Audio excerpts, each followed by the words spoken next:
I was slicing cucumbers for a salad when the call came. My brother Aiden's name flashed on the screen, and I picked up with a smile, expecting something mundane, a funny story from his job at the design firm or a complaint about his landlord's latest antics. But his voice was different, panicked, flat. He told me he'd been feeling tired for weeks, then collapsed at work. The doctor said his kidneys were failing and that he'd need a transplant. I stopped slicing. The knife fell against the board, cucumber half sliced. "What about dialysis?" I asked, hoping the word alone would hold back whatever grim truth was about to follow. He sighed. "It's not enough, Bella. They're searching for donors." I didn't hesitate. Not for a second. I didn't ask about the risks or the recovery time. I said I'd get tested. That was it. My parents tried to discourage me. My mother sat across from me at the kitchen table the next day, her eyes puffy and red. "You don't have to do this," she whispered. "Let them look for someone else." I told her I'd made up my mind. I was 29, healthy, and the odds of being a match were good. I couldn't sit back and watch my little brother fade away. I knew we'd drifted over the years. We weren't kids anymore, sharing secrets under the blanket fort. But he was still my brother. Aiden was the one who once taped "You're awesome" to my locker in middle school when I was being bullied. He was the kid who ran 3 blocks to return my lost scarf in the snow. We'd grown apart, sure, but that didn't matter. I got tested. I was a match. And 4 weeks later, they wheeled me into surgery to give him the kidney that would save his life. The pain afterward was sharp, deeper than I expected, but it faded as the days went on. What didn't fade was the pride I felt, the quiet sense that I'd done something that mattered, that I'd stepped up when it counted. Aiden stayed in the hospital for a bit longer than I did, but once we were both home, I thought things would change between us. I thought this would bring us closer. For a while, it seemed like it did. He called more often, sent photos of his recovery meals, even joked about naming my kidney Kyle. I laughed, we talked. My heart bloomed. For the first time in years, it felt like I had my brother back. But that feeling didn't last. The first crack appeared when I ran into his coworker Zoe at a local bookshop. We were both reaching for the same poetry collection, and she recognized me immediately. "You're Aiden's sister, right? Isabella?" I nodded, smiling. She leaned in, her eyes glinting with something I couldn't read. "He told us what you did," she said. "Pretty intense move." I shrugged, modest. "He's my brother." I didn't think twice. She gave a tight laugh. "Well, he said you kind of made a big deal about it, that you love the attention." I blinked. "What?" She tilted her head. "Yeah, he said you were all over social media. Like posting recovery pics and inspirational quotes." My stomach dropped. I barely posted anything. Just a photo of me holding his hand before they wheeled us in with a caption that said "Family first." That was it. I left the shop shaken, wondering why he'd say something like that. I didn't confront him right away. I wanted to believe it was a misunderstanding. Maybe he was deflecting, uncomfortable with the attention himself.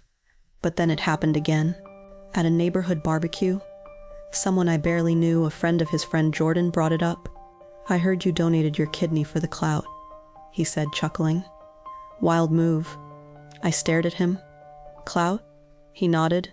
"Yeah, Aiden said you were always chasing some big dramatic gesture, that this was just the latest one." I left early. I didn't eat. I didn't speak. I drove home with my fingers gripping the wheel, like it was the only solid thing left in my life. That night I texted Aiden. "We need to talk." He came over the next day, bringing some groceries I didn't ask for, and plopped onto my couch like nothing was wrong. I confronted him. He squirmed at first, avoided my eyes, then shrugged. "I mean, you kind of did post a lot about it," he muttered. "People were just curious." "I posted once," I snapped. "And that's not the point. Why are you telling people I did it for attention?" He frowned. "It's not that serious, Bella. You always make things bigger than they are." My stomach twisted. "I gave you my kidney," I said, voice trembling. "And you told people I did it for attention?" He rolled his eyes.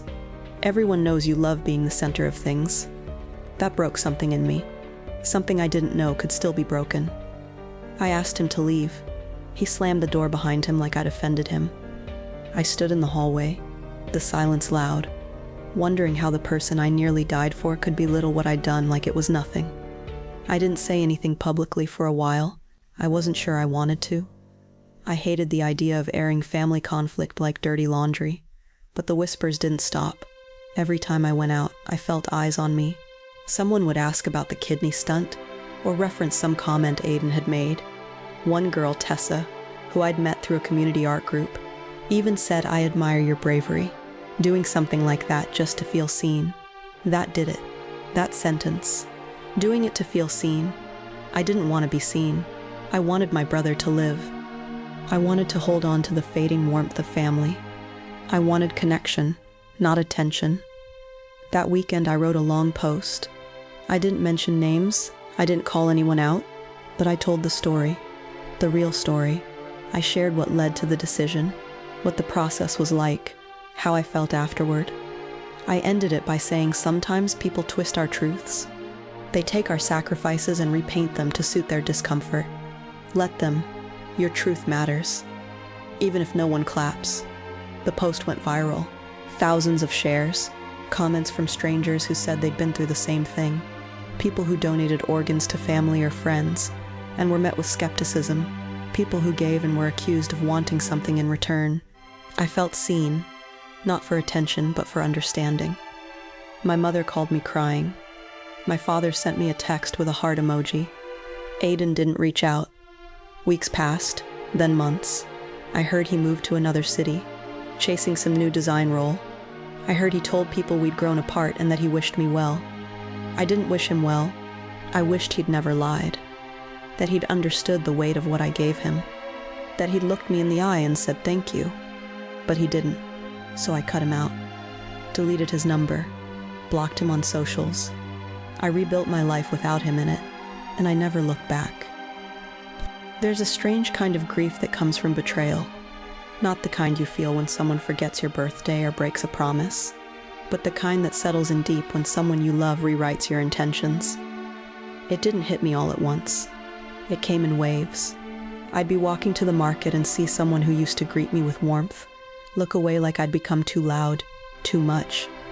I stopped going to art meetups, stopped sharing my sketches online. I felt exposed, like every eye on me held a question.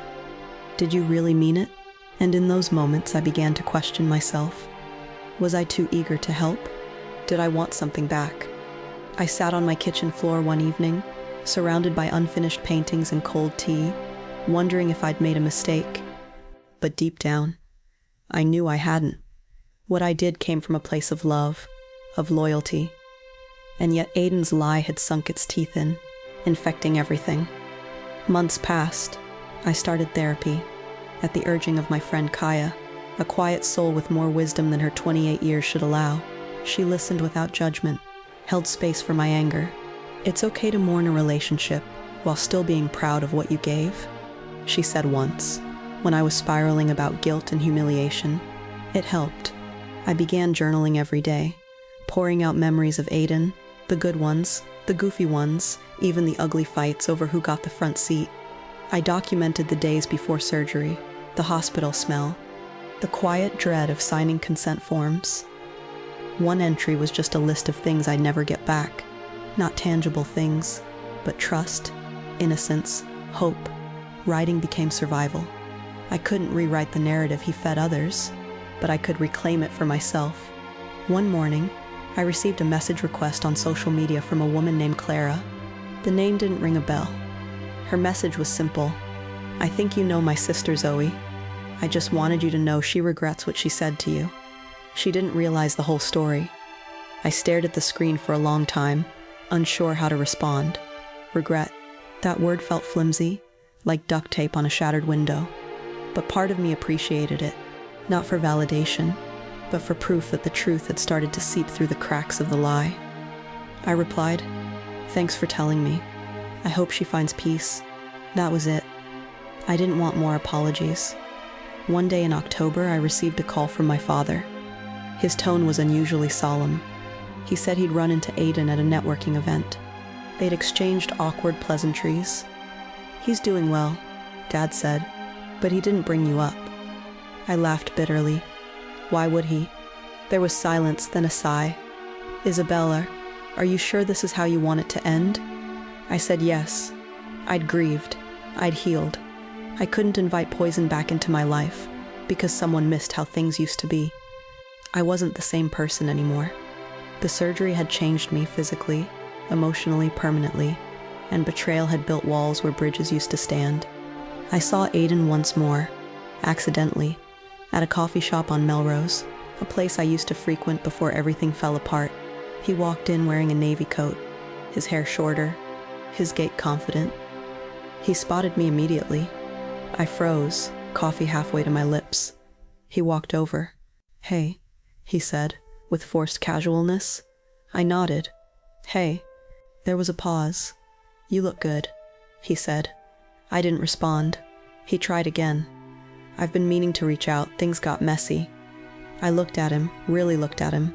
And for the first time, I didn't see the boy who made me paper cranes or danced in the rain with me.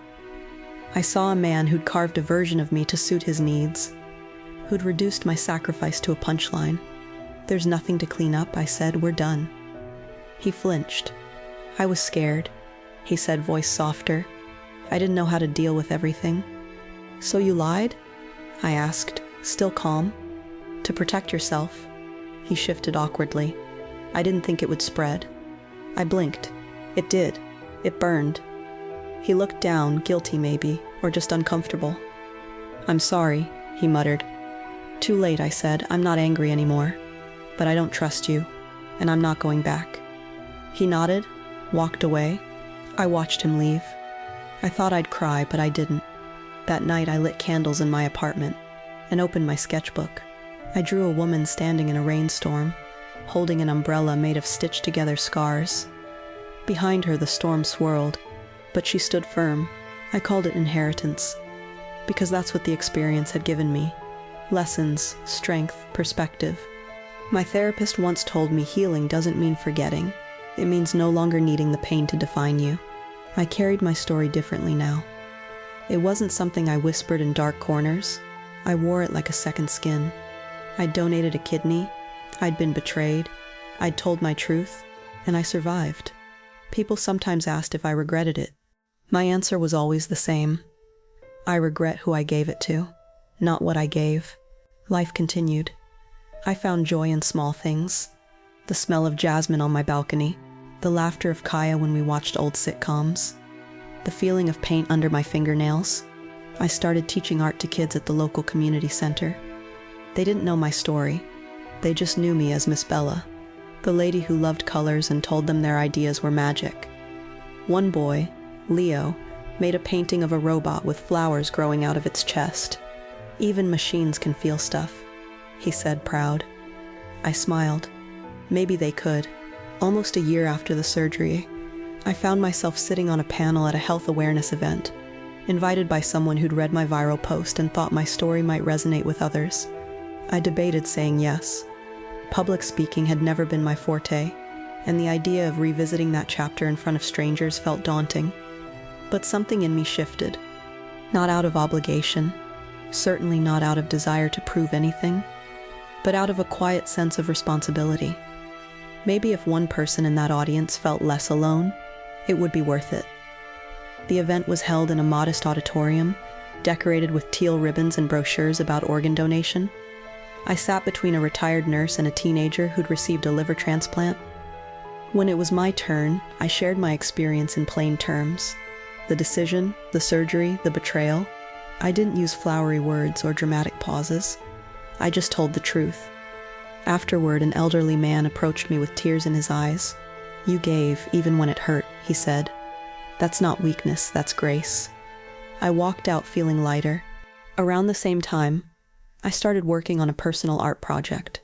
A visual narrative of giving, losing, growing. It wasn't for galleries or online attention. It was for me. The first piece was a painting of two hands, one giving, one turning away. I called it Echo. As I added more works, I began to notice a shift in my own emotions. I wasn't painting from pain anymore. I was painting from clarity, from resilience. I enrolled in an intensive art therapy certification course, combining my love for visual storytelling with the need to help others navigate trauma. In class, I met Malachi, a former counselor turned sculptor with a voice like oak and the gentlest mannerisms I'd ever seen. He didn't ask about my past, didn't pry. He simply showed up, helping me carry canvases, offering critique when asked, brewing tea during breaks. It was quiet, steady friendship, one that asked for nothing and gave everything. One evening after a long studio session, he said, "You don't paint pain, you paint what's left after pain." I smiled. That was exactly it. My work had become a space of survival, not suffering. 2 years post-surgery, I received a letter forwarded from my parents. It was handwritten, the ink slightly smudged. From Aiden, the envelope sat untouched for days before I opened it. Inside, he wrote about guilt, confusion, fear. He said he hadn't expected the story to unravel the way it did, that he'd spent the last year replaying every moment, wondering when he'd started believing the lie he told. "I didn't know how to handle being saved," he wrote. "It made me feel weak, and you were always strong. I thought, if I made it your thing, then maybe I wouldn't feel so small." I read the letter twice, then burned it. I didn't need closure from him. I didn't need an apology on paper. His words didn't erase what had happened. Healing had already begun, long before he admitted fault. I owed him nothing, not forgiveness, not reconnection. What I had was my own peace, and that was enough. On the anniversary of the transplant, I spent the day alone, not in sadness, but in reflection. I walked to the lake, sketched the water's stillness, watched the sun smear gold across the sky. I thought about sacrifice, not as martyrdom, but as choice. I chose to give. I chose to walk away. I chose to survive. That evening, I hosted a small dinner for the people who'd stood by me. Kaya, Malachi, a few others who'd become steady parts of my rebuilt life.